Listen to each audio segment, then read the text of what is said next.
Picture this. You're gripping something so tightly that your knuckles turn white, convinced that if you just squeeze harder, you'll get what you want. But what if I told you that the secret to winning isn't holding on tighter but actually letting go? Welcome to the most counterintuitive wisdom humanity has ever discovered, buried in the ancient philosophy of Stoicism. Today, we're diving deep into why the Romans who conquered the world understood something about success that we've completely forgotten. But first, subscribe to our channel. Here's the thing that's going to blow your mind. Every single time you desperately cling to an outcome, you're actually pushing it further away. Think about that person you know who's constantly checking their phone for job interview callbacks, or that friend who obsesses over every text message from their crush. The tighter they hold on, the more anxious they become, and ironically, the worse their results get. This isn't just bad luck, it's human psychology at work. We live in a world that's taught us the complete opposite of what actually works. Social media feeds us the lie that we need to control every detail, optimize every moment, and micromanage our way to happiness. We're told to hustle harder, grip tighter, and never let go of our dreams. But here's what nobody's talking about. This approach is systematically destroying our ability to actually achieve those dreams. Let me paint you a picture of modern suffering. Sarah works 60-hour weeks constantly checking email, terrified that missing one message will derail her promotion. Meanwhile, her stress levels are through the roof, her performance is declining, and her boss is starting to question her judgment because she's making decisions from a place of fear rather than clarity. Or consider Marcus, who's been single for 2 years and approaches every date like his entire future depends on it. His desperation is so palpable that potential partners can sense it from across the restaurant, and he can't figure out why he keeps striking out. These aren't isolated cases, they're symptoms of a cultural epidemic. We've convinced ourselves that caring more equals achieving more, but the data tells a completely different story. Athletes choke under pressure when they care too much about the outcome. Students perform worse on tests they've overstudied for because they're paralyzed by the fear of failure. Entrepreneurs make terrible business decisions when they're emotionally attached to ideas that clearly aren't working. So what's the alternative? Enter the ancient Stoics, who figured out something remarkable 2,000 years ago. These weren't passive philosophers sitting in ivory towers. We're talking about emperors who ruled vast empires, generals who won impossible battles, and slaves who found unshakable inner freedom despite their circumstances. They discovered that true power comes not from controlling everything, but from understanding exactly what you can and cannot control. Here's where it gets fascinating. The Stoics developed what modern psychologists now call the pre-mortem technique, though they didn't give it that fancy name. Instead of ignoring worst-case scenarios or pretending everything would work out perfectly, they would mentally rehearse failure, not to invite disaster, but to remove its power over them. When you've already made peace with the worst possible outcome, you're free to act with clarity and courage rather than fear and desperation. Imagine you're about to give the most important presentation of your career. The typical approach is to spend weeks catastrophizing about everything that could go wrong, building up so much pressure that you're practically vibrating with anxiety by the time you step on stage. The Stoic approach is radically different. You spend 5 minutes mentally accepting that you might bomb completely.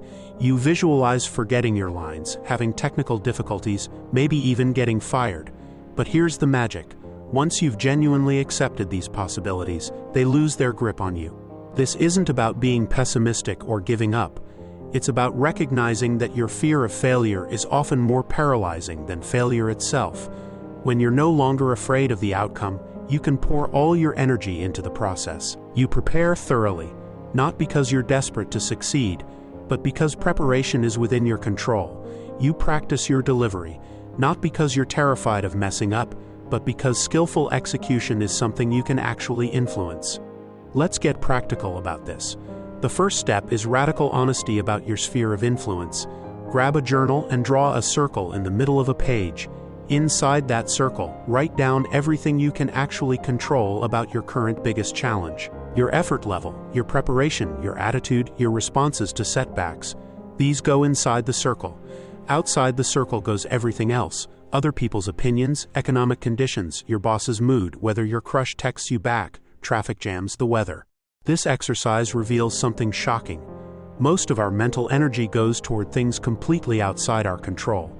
We lose sleep over stock market fluctuations we can't influence, relationship outcomes that depend on another person's free will, and career opportunities that involve dozens of variables beyond our reach. Meanwhile, the things we can actually control, our daily habits, our skill development, our emotional responses, get neglected because we're too busy worrying about everything else. The next level is what I call mindful detachment.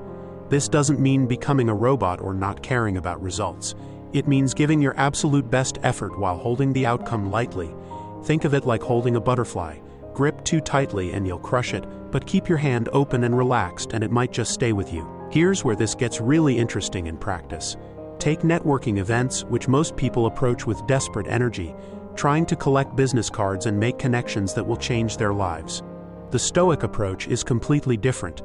You show up genuinely interested in other people, offering value without expectation, having real conversations instead of transactional exchanges. Ironically, this relaxed authenticity makes you magnetic in a room full of tryhards. Or consider job interviews. The typical candidate walks in needy, trying to convince the interviewer to hire them. The Stoic candidate walks in curious, genuinely evaluating whether this opportunity aligns with their values and goals. They answer questions honestly rather than saying what they think the interviewer wants to hear. They ask thoughtful questions about company culture and growth opportunities. Which candidate do you think gets hired more often? The pattern emerges everywhere once you start looking for it. The entrepreneur who's willing to pivot when their original idea isn't working often discovers something even better. The artist who creates for the love of the craft, without attachment to fame or fortune, develops the skills and authentic voice that eventually attract both. The person who approaches relationships with genuine interest in the other person rather than desperate need for validation becomes irresistible. This isn't just philosophy, it's practical psychology. When you're not desperately attached to outcomes, you make better decisions because you're not operating from fear. You take calculated risks because failure isn't catastrophic, it's just information. You communicate more clearly because you're not trying to manipulate responses. You perform better under pressure because you've already accepted whatever happens. Famous figures throughout history have embodied these principles, often without realizing it. Think about athletes who perform best when they're playing for the pure joy of the game rather than the pressure of winning. Consider leaders who make unpopular but necessary decisions because they're focused on long-term value rather than short-term approval.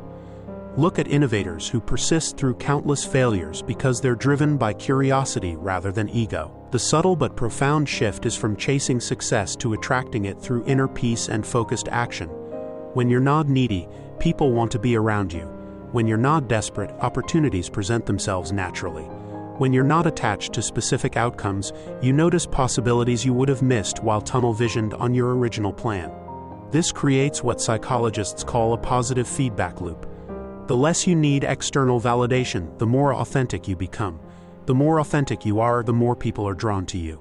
The more people are drawn to you, the more opportunities arise naturally. The more opportunities arise naturally, the less you feel the need to force outcomes. It's a beautiful cycle that builds on itself. But here's the challenge. This requires genuine internal work, not just intellectual understanding. You can't fake non-attachment. People can sense desperation from miles away, just like they can sense authentic confidence. The good news is that, like any skill, this gets easier with practice. So here's your challenge for this week. Identify one area where you've been gripping too tightly. Maybe it's constantly checking your phone for responses, obsessing over a project outcome, or trying to control how someone else feels about you. Practice consciously loosening that grip. Pour your energy into what you can control, your effort, preparation, and response, while genuinely accepting that the final outcome is beyond your influence. Start small. If you're waiting for an important email, resist checking every 5 minutes. If you're working on a creative project, focus on making it the best you can while releasing attachment to how it's received. If you're in a difficult conversation, concentrate on listening well and speaking honestly rather than trying to control the other person's reaction. The ancient Stoics discovered something that modern neuroscience is just beginning to understand. The human brain performs optimally when it's not hijacked by anxiety about outcomes beyond our control. When we align our effort with our actual sphere of influence, we enter what researchers call flow states more easily. We make clearer decisions, take better risks, and respond to setbacks with resilience rather than devastation. This is your invitation to join a tradition that spans millennia. People who have found unshakable inner freedom by understanding the difference between what they can and cannot control. The Romans who built an empire, the philosophers who influenced centuries of thought, and countless ordinary people who discovered extraordinary peace through this simple but revolutionary insight. Your unstoppable future doesn't depend on controlling everything around you. It depends on mastering yourself, your responses, your effort, your attention, and your acceptance of what lies beyond your influence. This is the secret that the most successful people throughout history have understood. Winning isn't about holding on tighter, it's about knowing exactly when and how to let go. So take that deep breath, loosen your grip, and prepare to discover what you're truly capable of when fear no longer drives your decisions. The world is waiting to see what you'll create when you're finally free to focus on what actually matters. What will you choose to release this week? And what unstoppable future will that create space for?